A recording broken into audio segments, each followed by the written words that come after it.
ഈ വലിയ ബുക്ക് പിടിച്ചിട്ട് മാളെന്താ ചെയ്യണമെന്നല്ലേ? മാള് ഇരുന്ന് പഠിച്ചോണ്ടിരിക്കുക. പാവം നാളെ പ്രാക്ടിക്കൽ എക്സാം. അപ്പൊ മാളിനോട് ബായ് പറഞ്ഞ് ഞങ്ങൾ നേരെ പോയി. മാളു പോയിട്ട് വരാട്ടാ, വിഷമിക്കരുത്. ഇന്ന് രാത്രി ഡിന്നറിന് എന്ത് കഴിക്കുന്ന ആലോചിച്ചപ്പോ പെട്ടെന്ന് ദോശ കഴിക്കാനൊരു മോഹം.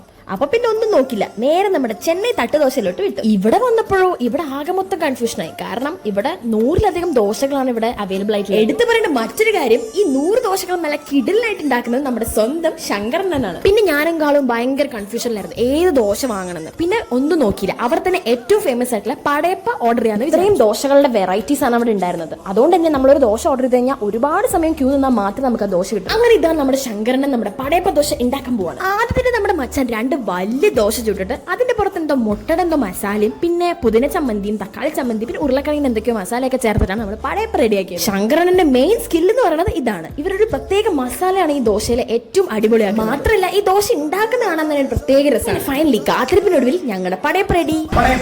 അങ്ങനെ പടയപ്പ ദോശ ഒന്ന് ട്രൈ ചെയ്ത് നോക്കിയാലോ?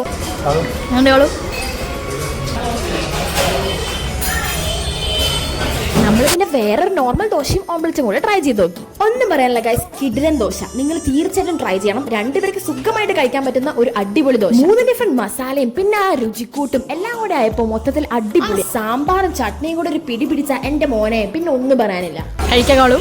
അതൊക്കെ കഴിഞ്ഞപ്പോ പിന്നെ കാളിന് ഒരു നെയ്റോസ്റ്റ് കഴിക്കാൻ തോന്നി. അപ്പൊ പിന്നെ ഒന്നും നോക്കിയില്ല, ഒരു നെയ്റോസ്റ്റും കൂടി കഴിച്ചു. അതും ഇഷ്ടമായി ഗൈസ്, അതും കൊള്ളാം. നമ്മുടെ ചെന്നൈ തട്ടുദോശയുടെ ഇന്റീരിയർ കാണാൻ അടിപൊളിയാട്ടോ. എവിടെ തിരിഞ്ഞാലും ദോശ, ചുറ്റും ദോശ, വിവിധ തരത്തിലുള്ള ദോശ. നിങ്ങൾ ഓംലെറ്റ് കഴിച്ചിട്ടുണ്ടാവും, പക്ഷേ ഖുഷ്ബു ഓംലെറ്റ് കഴിച്ചിട്ടില്ലല്ലോ. കഴിക്കണമെങ്കിൽ ഇങ്ങോട്ട് വന്നാൽ മതി. ദോശ പോലെ തന്നെ ഇവിടെ വിവിധ തരത്തിലുള്ള ഓംലെറ്റുകളും അവൈലബിൾ ആണ്. സാധാ omelette, butter omelette, butter masala omelette, അങ്ങനെ കുറെ ടൈപ്പ്. അങ്ങനെ ഞാനും ചേച്ചിയും കൂടി കുറെ ദോശ കഴിച്ച് വയറങ്ങനെ അറിഞ്ഞു. ഞങ്ങളുടെ ദോശ കഴിച്ച് പുറത്തോട്ടിറങ്ങിയപ്പോ ഒരാളെന്താ അവിടെ വെയിറ്റ് ചെയ്തോണ്ടിരിക്കുക. ഒരുപാട് ദോശകൾ നമ്മൾ ട്രൈ ചെയ്ത് പടയപ്പ കഴിക്കണമെന്നുണ്ടെങ്കിൽ നമ്മൾ ചെന്നൈ തട്ടുദോശയിൽ തന്നെ വരണം. കൊച്ചിയിലൂടെ പാസ് ചെയ്ത് പോകണമെന്നുണ്ടെങ്കിൽ കത്രിക്കട ജംഗ്ഷന്റെ ഭാഗത്തായിട്ടാണ് നമ്മുടെ ലൊക്കേഷൻ. പിന്നത്തേക്ക് അത്രേ ഉള്ളൂ.